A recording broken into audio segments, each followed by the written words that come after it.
এই মুহূর্তে সব করতে বড় খবর ভাই, আপনারা জানেন যে আজকে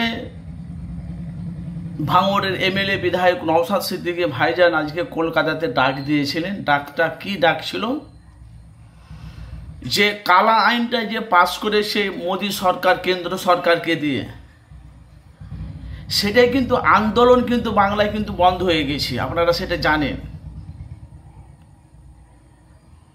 প্রথমে যখন বিলটা যখন পাস করে তখন কিন্তু পশ্চিমবাংলাতে আনাচে কানে সমস্ত মুসলমানের গর্জে উঠেছিল, প্রতিবাদ সভা মিছিল হয়েছিল, আপনারা জানেন।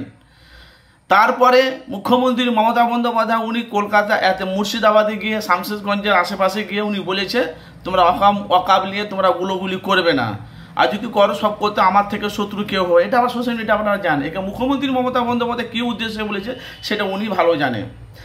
আজকে কলকাতাতে নওশাদ সিদ্দিকী আইএসএফের চেয়ারম্যান নওশাদ সিদ্দিকী আজকে উনি কলকাতাতে ডাক দিয়েছিলেন কালো আইনের বিরুদ্ধে। আর যারা বাংলার যারা শ্রমিকেরা যারা বাইরে যাচ্ছে, যাদেরকে ধরে ধরে মারছে, যাদেরকে ধরে ধরে অ্যারেস্ট করছে, সেই নিয়ে আজকে প্রতিবাদ সভা ডেকেছিল।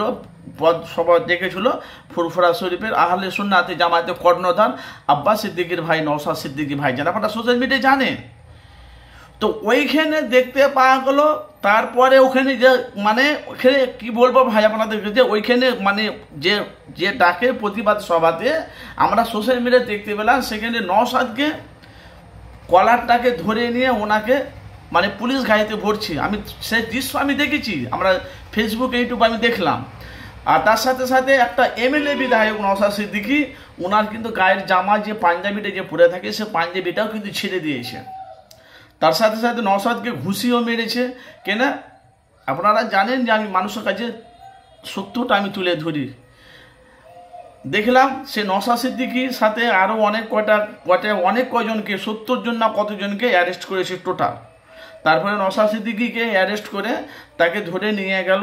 তারপরে নওশাদ সিদ্দিকীর স্লোগান তো আপনারা জানেন, উনি যখন জেলে যখন পুলিশ গাড়িতে যখন ভরছে তখন স্লোগান দেখেছেন তো। আর ওখানে হাজার হাজার মিডিয়া।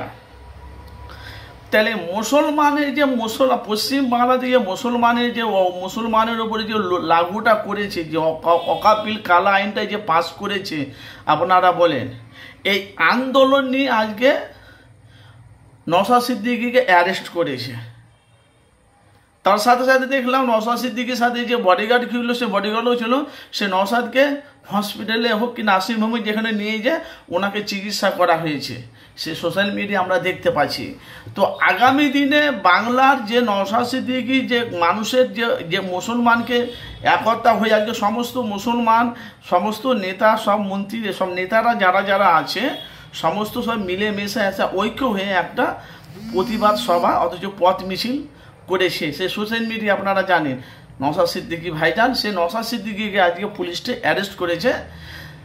পরে আবার দেখলাম ওনাকে আবার ছেড়ে দিয়েছে। হসপিটালে উনি হসপিটালে ওনাকে চিকিৎসা করার জন্য নিয়ে যাওয়া হয়েছিল। এখানটাকে পেটটাকে এভাবে ধরে আছে। আমি কেন সে দৃশ্য আমি দেখেছি, এই জন্য আপনাদের কাছে বাস্তবটা তুলে ধরলাম। তাহলে একটা মানুষের পাশে দাঁড়িয়ে যদি মানুষ যদি এভাবে জখম হয়, এভাবে যদি মানুষকে যদি অ্যারেস্ট করে, আপনারা বলেন উনি তো অন্য বিষয়ে তো কোনো রাজনীতিতে এখানে করেনি, করেছে বাইরে আমাদের পশ্চিমবাংলার কর্মীরা যারা বাইরে যারা যাচ্ছে তাদের উপর অত্যাচার, তাদেরকে ধরে ধরে মারছে। তার সাথে সাথে অকাপ বিলটা যে পাস করেছে মোদী সরকার কেন্দ্র সরকারকে দিয়ে, সেটাকে বাতিলের দাবিতে আজকে কলকাতাতে বিক্ষোভ সমস্ত পীরজাদাগণেরা, কম বেশি পীরজাদারা আছে, তারপর তো সমস্ত যা নেতারা ঐক্য হয়ে সবাই মিলেমিশে একটা প্রতিবাদ সভা কংগ্রেসে পাঠিয়েছিল, সিপিএমে পাঠিয়েছিল দেখলাম। তার সাথে সাথে তৃণমূল পার্টিও আছে, কি বলতে না থাকারও কিছু নেই, বিজেপি আছে কিন্তু বলতে পারবো না। কিন্তু ঐক্য হয়ে একটাই প্রতিবাদ সভা ছিল, সেখানে নওশাদ সিদ্দিকী আবার অ্যারেস্ট। তা আপনাদের মূল্যবান আপনারা অবশ্যই মতামত জানাবেন, কেন নওশাদ সিদ্দিকী আবার অ্যারেস্ট।